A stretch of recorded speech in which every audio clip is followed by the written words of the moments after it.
I almost sympathize with Lonzo Ball, in as much as you can sympathize with a 19-year-old with ridiculous basketball skills who plays in Los Angeles for his boyhood favorite team while making $6,286,560 million this year. Like I said, almost. He's got it good. But man, is he getting it good. The Garden crowd Wednesday night hit peak volume when Paul Pierce, in the building for his new gig as an ESPN analyst, was paid tribute on the scoreboard. That number 34 is going to look good in the rafters. But there was approximately a 50-way tie for the second loudest moment of the night. Maybe it'd give a slight edge to Marcus Smart's swat of a ball layup in the second quarter with the Celtics up 12 points. Beyond that, everything else that perked up the crowd, save for the occasional Beat LA chant, occurred when Ball still had the ball in his hands. Anyone who has followed basketball since Ball bolted onto the scene at UCLA last year as one of the most charismatic college players in years knows why. His father, Lava, is the Skip Bayless of basketball dads. His son would have made the name for himself based on his style and skill. Lonzo really is reminiscent of a young Jason Kidd, from the almost casually spectacular passes right down to the hideous jump shot. But his father has made himself famous, and at warp speed, by amplifying his obnoxiousness and braggadocio every time he's in the vicinity of a hot microphone. His son is a basketball star. He is a media star. It's hard to tell which one is a bigger deal, which is just one more indictment of this irreparably lousy social media culture we're wallowing in. There's a lengthy case study to be written on how Lava Ball's bragging about his son somehow did not lead to Lonzo being a first player, but rather the opposite. It really is a joy to watch him create opportunities for his teammates. Marcus Smart blocked Lonzo Ball's shot in the second quarter. Barry Chingob's staff he's made his son, who should be one of the most likable young players in the league, into someone who might as well swap his purple jersey number out for a bullseye. Fans are going at him with glee. And so are opposing players, beginning with Clippers pitbull Patrick Beverley on opening night. I thought Kyrie Irving, who had his own public backhand fifth with the old man, was going to drop 50 on him Wednesday night. Wouldn't even have surprised me if he did it in his Uncle Drew getup just to show the Bulls what a grown man who knows and respects the NBA really look like. Lonzo Ball seems to handle the attention remarkably well.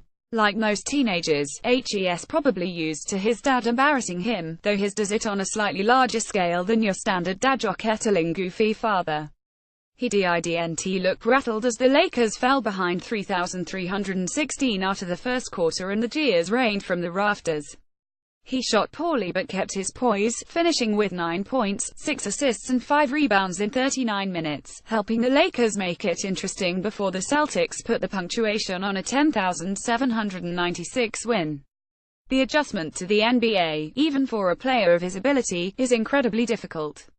He should be focused on fixing his shot. He came in shooting 29.9% rather than having to fend off the latest savvy veteran guard who is out not to humble him, but his blathering dad, Irving, who finished with 19 points but their usual array of highlight reel plays that make you feel fortunate to be able to watch him every night didn't appear especially amped up to torment the kid. He gave off a why bother vibe and focused more on earning that 10th straight win. For someone reputed to be a ball dominator, he sure has been spectacular here, not only in his performance but in his unselfishness. But it was amusing when Irving, recognizing Ball was isolated on him, waved off a screen with the Celtics up 10,294 and a little over 3 minutes remaining in the game. Rather than breaking out his otherworldly ball-handling skills and putting Ball in the blender, though, Irving settled for a three that rimmed out.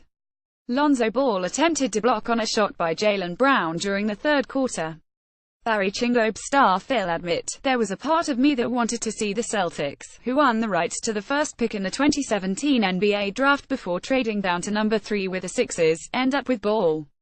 What can I say, it was a dumb part of me. The Celtics ended up with a surefire star in Jason Tatum, the most polished young scorer the Celtics have had since Mr. Pierce showed up 18 years ago. The theoretical rookie showdown with Ball didn't last long. Tatum scored 5 points before departing for the night with what the team called a sore ankle. He was in a walking boot after the game. He is hoping he can make a quick recovery and soon continue his quiet march to consistent excellence. Maybe his rookie classmate Ball will join him among the excellent long-term professionals, the multi-year all-stars that will emerge from this deep draft class. Even with some necessary fixes, he has the talent and the grace. But already we know this: there will be nothing quiet about Lonzo Ball's future, whether he ascends or stagnates, even if he never says a word.